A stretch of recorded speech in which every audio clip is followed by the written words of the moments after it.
Oh, hi! Welcome to Sewing Nerd Studios. I am Jo, and this week I finally get to share a secret project I've been alluding to for literal months, like most of this year, if not the tail end of last year.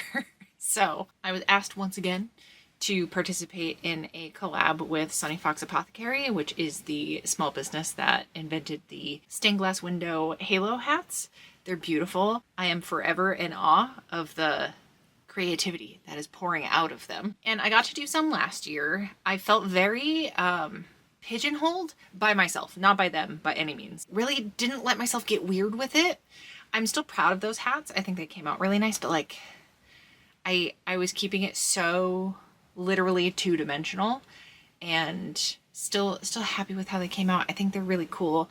This is the Scott Pilgrim hat I did last year where I made a lino block with the X on it and then stamped it because there's 7 X's, and then I added this really cool like space fabric around the edge, and then the Scott and Ramona windows they came up with are stunning. The second hat I did with them last year was a Bureau of Balance from the Adventure Zone themed one, so it's the story of the 7 little birds, and then the little triangle design is the bracer shape from the series. So really like how that came out. Same thing, I trimmed the edge with some spacey but jellyfish specific fabric because there's the voidfish is a through line in that series. So I really liked how it came out, but I didn't feel like I pushed myself as much as I could have. And when presented with the idea of doing one this year, because last year was like fandom specific stuff. This year, I think the theme was like gods, myths, and legends. And there were a bunch of us. I think in total they had like 50 collaboration hats. My brain is mush. If it has not been clear that like basically this whole year my brain's been pretty fried, like apologies. But I am maybe not handling things so well, but I'm trying, and I've been really excited about this project and I wanted to share.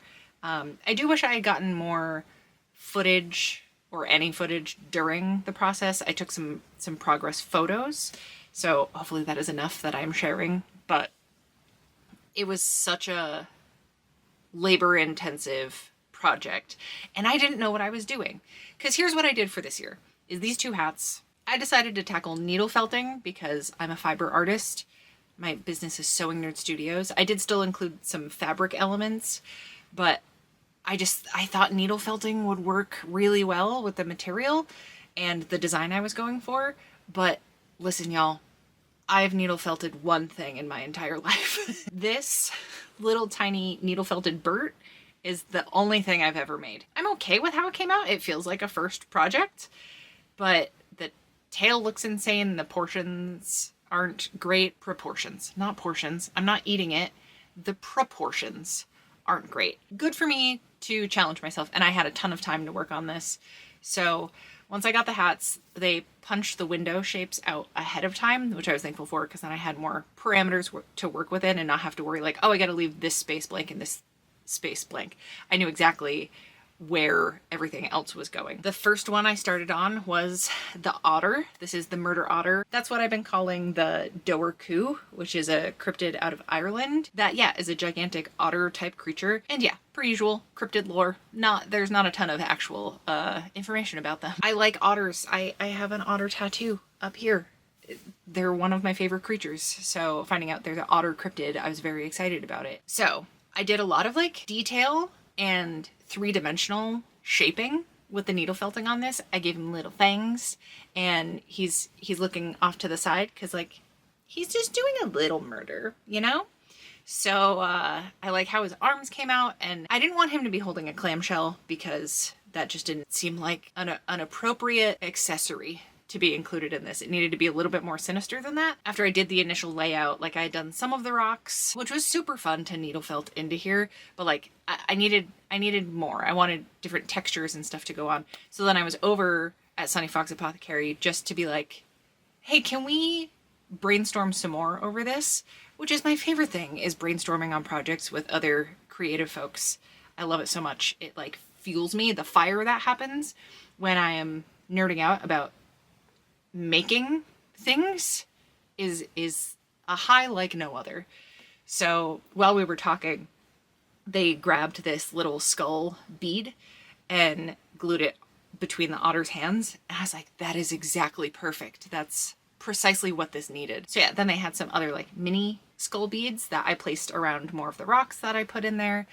And then I added some like greenery, some seaweed, if you will. The one thing with needle felting into these hats is the underside looked disgusting, especially with the brown roving. It fully looked like stubble on the underside and I hated it.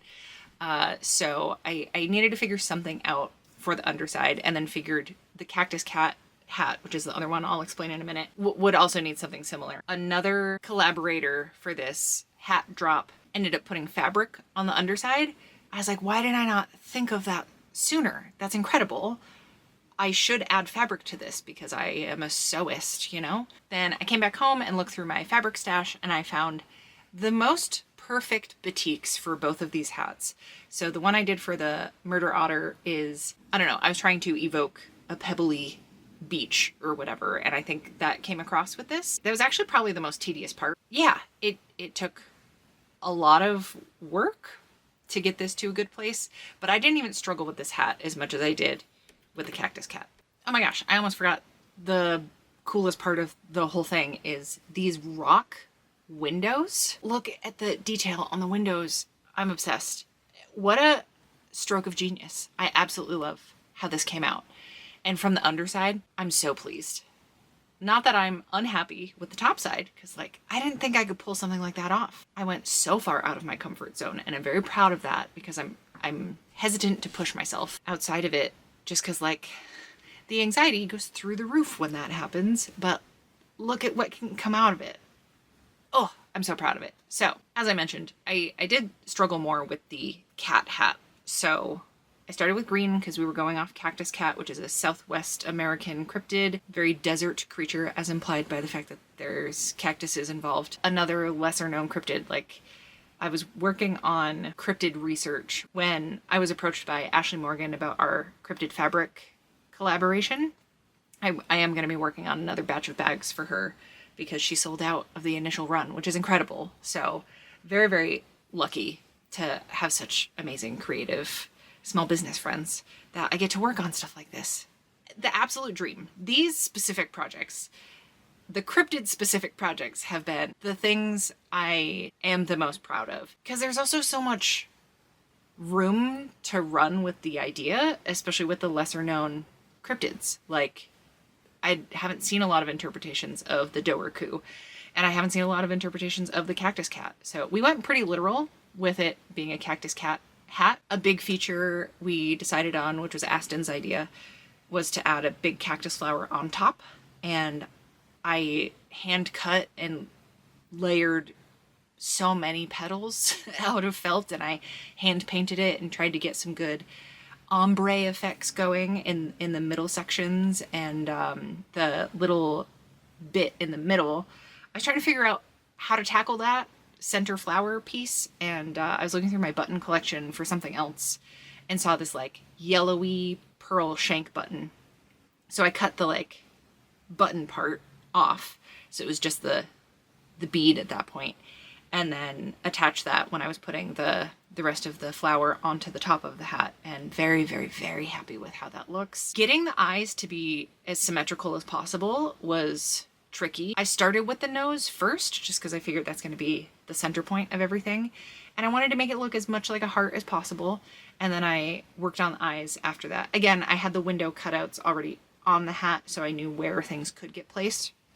One thing I didn't account for is Aston likes to put hat bands with their logo on the like column of the hat. There's got to be a word for that part, right?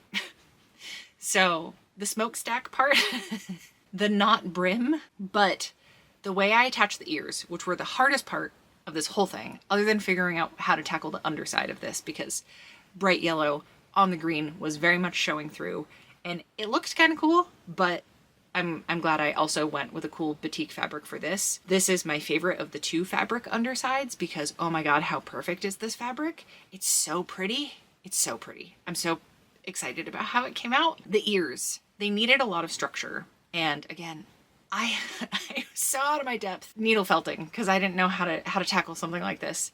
So I built up the ears. I just had triangles and I was folding over the felt and trying to, you know, squeeze the folded up layers of felt, like the roving, between pieces of cardboard and then stabbing with the needle felting tool between the cardboard. And it was so tricky and it helped get an edge on it, but it still wasn't going to be sturdy enough to hold the shape. So then I decided, okay, well, I also need this to be the right color because I didn't have a matching wool roving to work with. So I painted it to add some structure. The texture, I think, probably looks a little weird. I think it's the weakest part of it all, but they stand up and look so good. So something I can definitely work on in the future is different ways to tackle making ears. You know what? Coda, I should have touched base with you about this.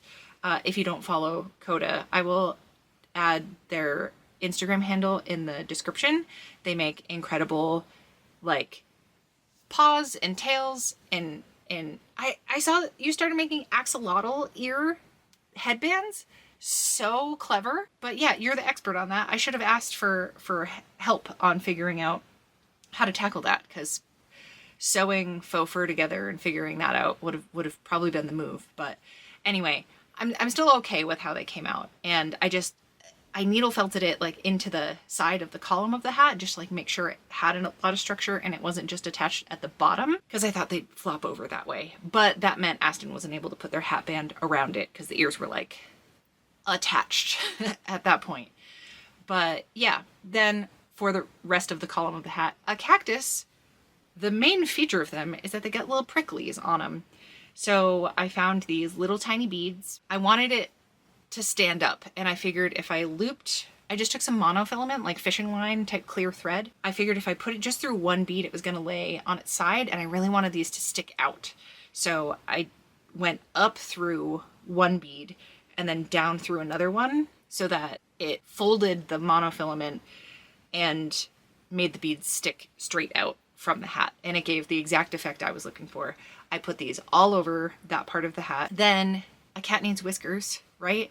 So I spent a lot of time looking around craft stores and everything, and I actually found fake onion grass. It's like, this is the exact perfect texture for what I'm looking for.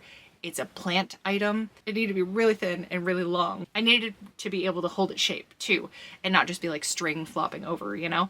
I didn't want it to be a, you know, Billy Porter hat type detail where the whiskers are like drooping in front of the face. They had this little tiny like fake moss, so we added that as like the little kitty mustache bits that the whiskers were coming out of. The back side of the hat, Aston gave me these little succulents, like mini succulents, and I added almost like a diorama type motif along the back, and I mixed some Mod Podge with fake sand and did this like swirling design along the back. I really like that. It was my initial instinct to go full bore and like do fake sand along the entire back of the hat. I'm glad I didn't do that. It feels much cooler having it like this. So it's almost two different hats, to be honest. Like the ears are almost like little peaks, right? So the back side of the hat is this, like I said, diorama type thing. And then the front side is a full-on cat face. So I'm really happy with that, how that came out. And then again, the underside, the batik that we chose for that could not have been more perfect. Any excuse to use batiks. I think it is hands down the prettiest type of fabric I've ever seen across the board. Like the color use, even the discrepancies amongst it, because it has such a like organic feel to it. I don't know. I didn't know it was a thing until a couple years ago when my fairy god Cheryl sent me a bunch of this fabric. Both of these batiks are from her de-stash that she sent to me very generously, so thank you. The coolest part about doing projects like this is when there's, you know, secondhand supplies getting passed off, is like there's bits of so many people in these hats now because I've been inspired or like directly gifted things that got to be incorporated into it. And so it feels like a bigger collaboration than just between me and Sunny Fox Apothecary. And I think it's really cool. Okay, I don't think I'm missing anything other than just to highlight the windows for the cat hat, because the flowers I'm glad we got to pull in more of the yellow from the eyes into the hat because it wasn't really represented anywhere else other than the very top of the flower. And I'm very, very pleased with how that came out. We got to learn about some new cryptids, and I got to learn a lot about myself and like really pushed myself in this project. It took a lot of time, which I was able to take the time to work on this stuff because of all y'all over on Patreon. Thank you so much for letting me go on this kind of journey, this like creative pilgrimage to newer and better and broader horizons and trying stuff out that I normally wouldn't be able to take the time. Like I spent days and days and days working on both of these hats. Yeah, proud of myself is the word I keep coming back to. And that's not a feeling I used to be very comfortable with, but I do genuinely feel it with these. So they will be going up for sale. Listen, I don't have high expectations just because of the state of everything, part of why I've been having a very difficult time as of late, but they end up being expensive just because of the amount of labor and material cost that goes into stuff like this. So I am not offended if anybody's like, whoa, that is out of my price range. I think they are worth the cost, and they will be going up for auction. So like obviously it's going to start at a lower price, but if anybody even bids on it, which, you know, could go either way, I don't know. Thankfully people bought the hats that I made last year. I think these are so much better than those ones just in every way. So hopefully they find a home, but I just thought I'd share with you, they go up for auction Sunday the 27th, so I will link to their shop below. And other than that, I'm gonna go sit with Bert, maybe try reading a book for a little bit today before I start editing, and I hope you're all hanging in there. This year has been a tough putt to put it lightly, and we're just gonna keep trying to stay hydrated, keep surviving, doing what we can when we can, and I will see you back here with another video in 2 Fridays. Thank you so much for hanging out. Did I watch the performance of Silver Spring by Fleetwood Mac from 1997 or whatever it is, where Stevie Nicks and Lindsey Buckingham are staring daggers at each other while she's singing about essentially cursing him? Yeah, I did watch that again, like 3 different times this morning. It fuels me. Spite is a hell of a drug.